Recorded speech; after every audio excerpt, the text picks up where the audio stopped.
Okay అండి. ఇప్పుడు ఈ పెద్దవాళ్ళు ఈ పాట ఈ పద్యము నేర్చుకున్నప్పుడు వాళ్ళ పాప కూడా విని వాళ్ళతో పాటు ఈ పాప నేర్చుకుంది ఈ పద్యము. వింటారు అందరూ?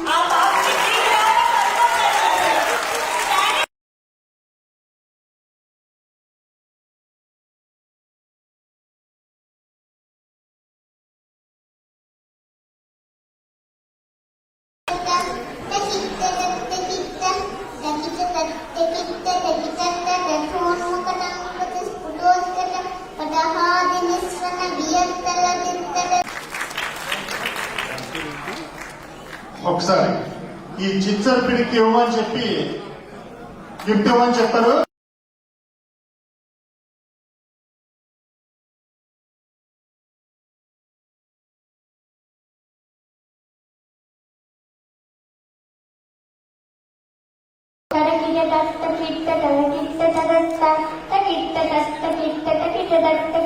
కిట్ట